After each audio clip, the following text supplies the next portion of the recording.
Is this the beginning of Star Atlas's meteoric comeback, or is this really signs of fizzling out before the big end? Well, in today's video, we're going to be diving into several major factors, including what we've seen from the most recent update, the community feedback, what the team is actually doing themselves. We're going to show you the gameplay for the multiplayer and the new versions, as well as exploring their space Odyssey, and then ranking this game on 4 major pillars, as well as giving you our final verdict. Star Atlas was the most hyped crypto game of all time, reaching up to nearly 2 billion market cap on launch, and the trailer getting millions and millions of views. They launched on Epic Store. They've also had the browser-based gameplay experiences through Sage Labs and HoloSim, and now we're seeing them roll out multiplayer in the form of shooting games and racing games. When we first met the Star Atlas team back in 2021, they promised that by 2027, we would have a massive Space Galaxy Open Explorer game, and now we're well over 50% there, only about 1.5 short years until we hit that 2027 mark, so let's see where the game stands now. Here we are in-game in Paizoul's arena, and as we're looking around, what they've built already is really impressive, but we're gonna break this down into 2 categories. One in terms of the graphics and how the gameplay are, but a little bit deeper on what we'd expect given how much they've promised in the roadmap.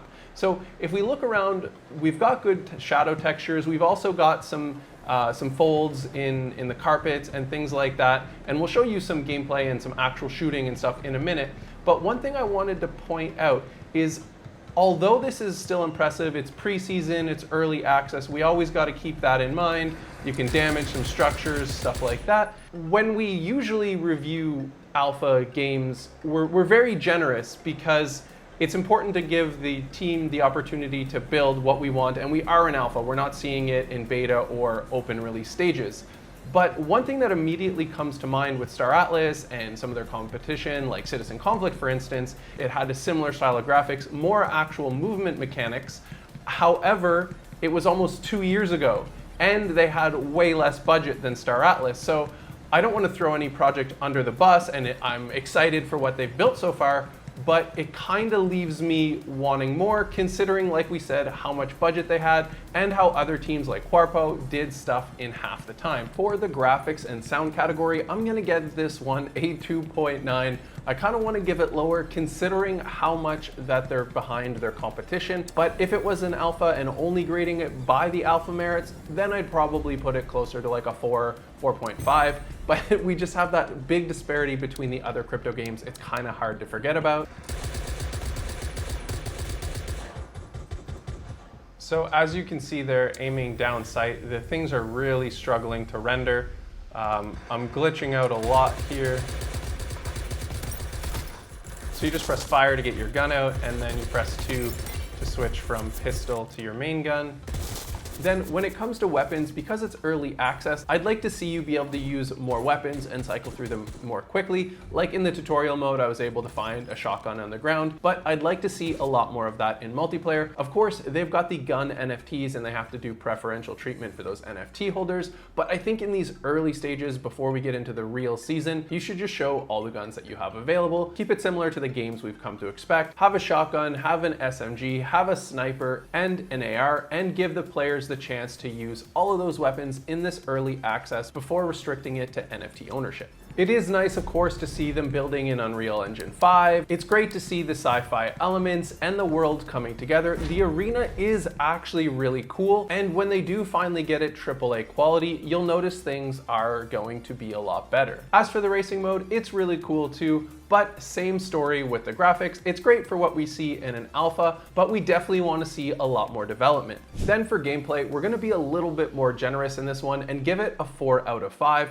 What they're building and the movement mechanics with the jetpack and things like that are really cool. They just have a long way to go. If you were to use your jetpack, all you have to do is hit spacebar here and you can fly very, very far. However, if you do like the simple dashes or a floor slide like you would in Call of Duty, you use up almost half your boost meter. So how is it that you can do a little dash like that and it uses quite a bit of your meter bar? However, you only go like a few meters, whereas if you use your jetpack, you can fly across the map. So stuff like that definitely need to be fixed for balance. There we go, got one.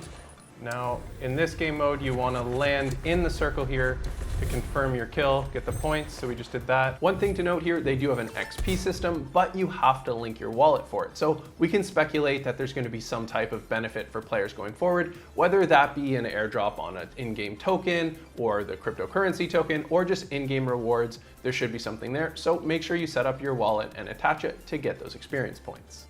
And there we go, that game went pretty well. Overall, still a little bit glitchy. The graphics really fall apart as you zoom in, but since we're on an alpha, it's really nice to see this gameplay actually in action. The game is coming together. One thing, however, that is definitely missing the mark is their open world exploration in the space sim. And they do let us know that it is like very early access and like not to judge it whatsoever because they're just throwing something together.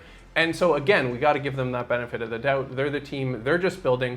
But when you're creating something where you have endless fall through walls, you go straight through asteroids, maybe make the area smaller. But when you give me something that feels like N64 circa, like what is that, the late 90s Star Fox, but Star Fox is better. Like I know Star Fox was a finished game, but either don't show it yet or at least make the bare minimums, like not falling through walls when you're walking or flying through walls when you're in a spaceship, or only have a couple asteroids closer, shoot them. Maybe you can't break them apart yet, but at least make it so if you hit it, you crash or something. Like, I know it's super early access, but it's almost like more sad, and it'd be better if they just didn't include that considering how it's just so limited in every way. Then for section 3, we have story. We're going to give that a 3 on 5. It's really cool to see the lore and the characters, and it's starting to come together, but we don't really have anything other than just some simple multiplayer games. There's nothing built out yet into the Galactic War or Space Odyssey. It's still very early stages. Then when it comes to economy, we'll give this one a 4 out of 5 for what they're trying to build. They kept their 2-token model that they came up with in 2021, which was popular back then, and that gives you an in-game currency token that you can use. It's also the blockchain token, and that's Atlas, and then POLIS is more of their governance token. In terms of how these tokens are doing now, I'll just look at the Star Atlas one here on CoinMarketCap, and we can see it is still absolutely obliterated from their mammoth launch that they had in 2021, where it got up to nearly 2 billion, and it is now sitting at 20 million. Now let's zoom in a little bit closer at the 1-year chart here, and we can see that we had some excitement in the Star Atlas token. I remember meeting Michael Wagner in September and November. There they were releasing what they were building. There was lots of hype going. Also, the cryptocurrency market was running itself until December of last year, so we got to see a lot of price action. Since then, it's quite far down again. A lot of the market hit their bottom in April. Star Atlas was around 0.001 at that point. It didn't hit its bottom until early July at 0.088, but now we're seeing it back to 0.001, so it is climbing back up. So with this $20 million market cap now, let's go back to the question that we asked at the beginning of the video. Is Star Atlas just about to start their comeback, or is it too late for them and they're fizzling out? Well, I think a lot of that actually has to go with the cryptocurrency markets. We are seeing a mini altcoin season now, which is fantastic to see finally after all this time. But if we look at all of the other altcoin cycles or mini cycles that we've had after the past 4 years, gaming never really had a run until the end of those altcoin seasons. So now comes the time, the definitive answer, will Star Atlas make it? I think we're in this in-between stage where it could go either way. It was really unfortunate that they lost a ton of money when FTX collapsed. However, FTX has been able to pay everyone back, and we hope that Star Atlas got a good chunk of their money back because that will go towards their runway. But I think what's really going to happen is, are we going to see a hype cycle in gaming this autumn? We're already at mid-August, so we're really close to that September-October time. Now's the time to pay attention. I mean, why not? These projects are so obliterated, and for speculation's sake, now might be a time to grab your bag and join the team for the run.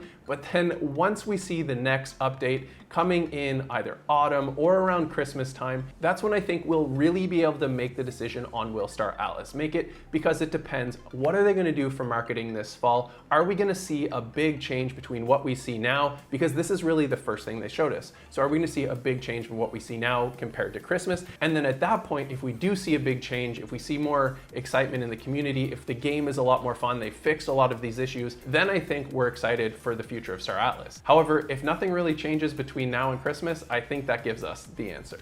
If you want to follow along with Star Atlas events like Star Atlas Summer, make sure you're following along the Star Atlas Town Hall gatherings, which are always great to give you the updated information for how the game is progressing. Not only do we have the big dev team, we also have Michael Wagner, who's the CEO and co-founder, previously founding Multi-Chain Ventures and has over a decade of experience leading this. We also have Daniel Floyd, who comes with an extensive development background, holding roles at studios like 1047 Games and EA. Star Atlas is also backed by major Web3 partners such as Solana Foundation, Animoca Brands, and Yield Guild Games, which signals a strong foundation within the blockchain space. So finally, make sure you keep your finger on the pulse over the next 3 to 6 months, because that's going to tell us a lot about Star Atlas, and you can do that by following them on their socials, but also following our website platform at Funjible Games, where we have breaking news, community areas where you can leave your own review on games, so we'd appreciate if you left your review on Star Atlas and how you're finding it so far, and then of course subscribing to this YouTube channel and liking this video to see a lot more crypto gaming content.